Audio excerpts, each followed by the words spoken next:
welcome to the special episode of Axis Mutual Fund Masterclass, an investor education initiative. I'm Tamanna Namdar. Well, if you are someone who is curious about mutual funds but don't know much about it, you have tuned in to the right show.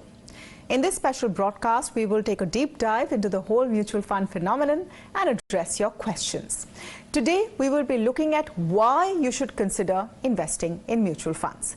To speak on this, I'm joined now by Raghav Iyengar, Chief Business Officer, Axis Mutual Fund, who will be breaking down the basic details concerning mutual funds. Today we're going to talk about why we should choose mutual funds. Raghav, great to have you back with us. Thank you so much. We've spoken about what are mutual funds, what happens in mutual funds, how they function, how they work. But the question is, why should anyone choose mutual funds over other options or over other traditional avenues? So I think, Tamanna, the interesting thing is that I don't think you should choose one over another. I think it's an and. So when you asked me this question, I was thinking in my mind that, hey, do I have all my money invested in mutual funds? The answer is clearly no. I have money in other things apart from mutual funds. I think the reason people should put money, investors should put money in mutual funds is because you're converting your savings in some sense into investments. Indians are brilliant savers. I think we have one of the best proportion of savings to income in the world. And I think that's a traditional thing that's been taught to us by our parents, grandparents. Society encourages you to save a lot of money, but unfortunately we are not great investors. And a mutual fund essentially is an investment vehicle. So, and you have various types of mutual funds. You can put money into equity, which is what most of us do in real life, because equities are a little more complicated to invest in compared to other traditional savings instruments. They involve a lot of research. They involve you actually investing in companies. The company has to do well, the economy has to do well, worldwide circumstances have to do well. So it's a little bit of a sort of a black box for most people. They know they have to get better returns on their investments, and they know that equity is a good way to get there. It's an inflation beating instrument, which is what we all save for. But at the same time, they don't know how to do it. So one way to do it is to obviously try and give that money to a professional fund manager, which is what a mutual fund is, and let that fund manager manage that money for you in equities or whichever instrument that you want to put it in.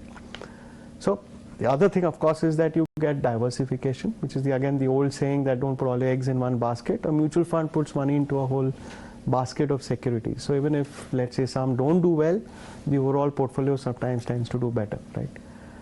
Lastly, of course, you have the benefit of liquidity. You can take out money anytime you want. So if you put in, let's say, 10,000 rupees, you need 500 rupees for an emergency, you can take out that 500. The balance 9,500 continues. Ideally, you should not, but who knows? I mean, and this money comes back to you quite rapidly. So the other reason that people talk about investing in mutual funds as an option, and this comes up again and again, is the power of compounding. Yes, absolutely. Yeah. What does this really mean? Okay, this is a little complicated formula. Okay, so the great Warren Buffett, one of the world's most astute investors, everybody knows of him, right? He's 90 plus and he's been investing for large parts of his life. He calls compound interest the eighth wonder of the world, right? Or compounding is the eighth wonder of the world.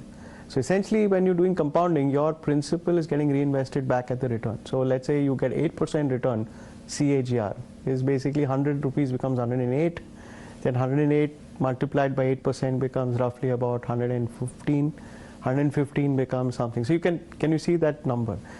And the human brain, Tamanna, doesn't understand compounding very well. Now, what is that connected with your investment? Typically, equities are a compounding investment. That means that if you were to look at the history of the, let's say, the Sensex, which is a representation of India's top 30 companies for the last almost 30-40 years, you will see that it has compounded at the rate of 15%. So that means like 100 rupees invested would be, after 40 years, would be worth maybe 16,000 rupees, roughly. And that's the power of compounding. And that's what you get when you invest in equities.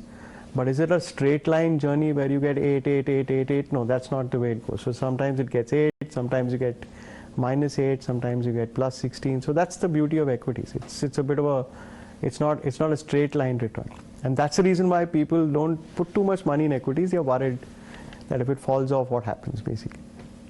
In a sense, mutual funds is a good option because it gives you opportunities to go beyond the traditional investment. Absolutely. You have experts who are managing your money, and the power of compounding, even if you don't understand it, is fine, but it's very, very good for your pocket. Yes, so absolutely. Yes, that's what you should remember. Thank you so much, Raghav, for joining us today. Thank you. Thank you.